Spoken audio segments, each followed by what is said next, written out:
pessoal, tudo bem com vocês? Nós acabamos de escutar essa belíssima música do Chico Buarque de Holanda, Cálice. E a aula de hoje vai tratar sobre o golpe de 1964.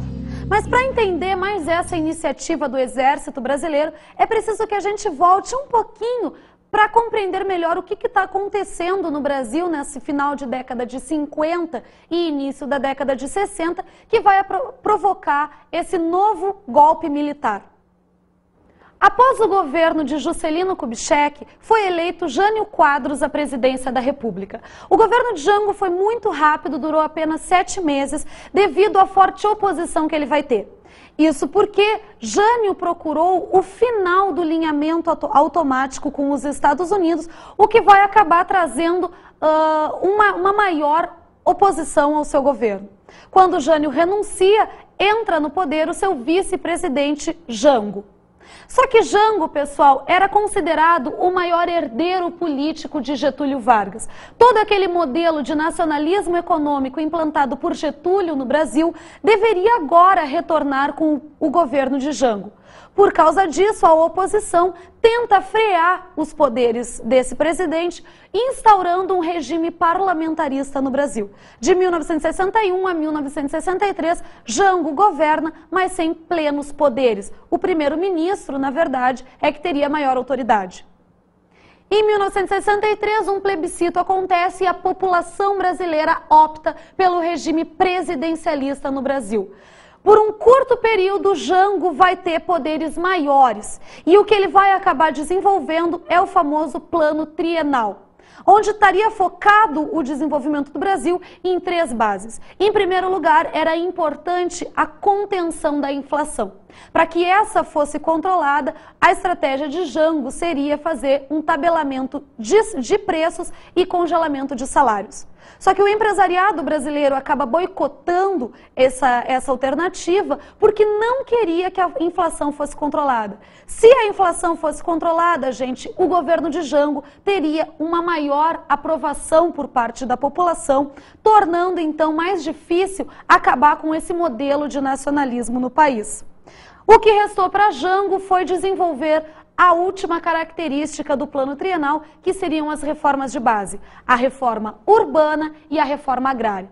Vale lembrar que a reforma agrária não mexeria com terras privadas, apenas com terra pública. Mesmo assim, esse caráter de reforma agrária, em um período em que estamos vivendo a Guerra Fria, onde, novamente, vale lembrar, estamos em choque entre os 2 modelos econômicos, o capitalismo de um lado e o socialismo de outro, o governo de Jango, então, acaba sendo acusado de ter tendências comunistas. Jango vai levar à frente o projeto das reformas de base e vai convocar o comício da Central do Brasil. Nessa manifestação, onde tem forte apoio popular, Jango acaba assinando o projeto de realização da reforma agrária no país. Novamente, pessoal, é uma pequena reforma agrária. Mexeria apenas com as terras públicas e as terras devolutas, normalmente terras em beiras de estrada. Mesmo assim, com o comício da Central do Brasil, novamente a oposição começa a acusar João Goulart de ter um caráter comunista.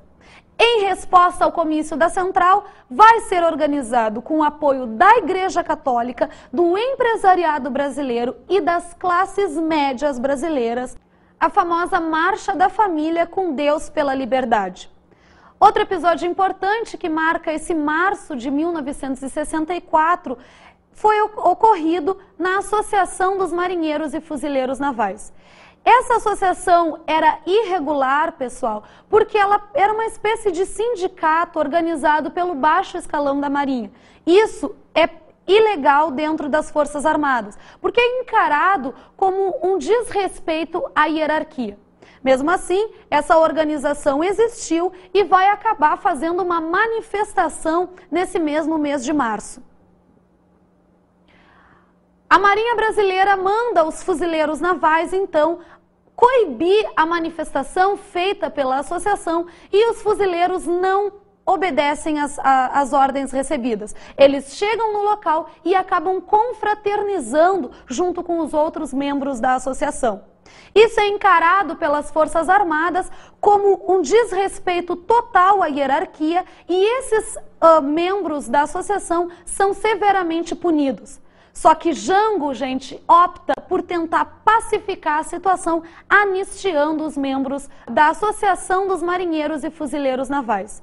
A Marinha Brasileira e todas as Forças Armadas não vão admitir essa falta de respeito às suas ordens e vão então, nesse episódio, acabar encontrando a legitimidade que elas estavam precisando para dar um golpe militar e derrubar João Goulart da presidência da República.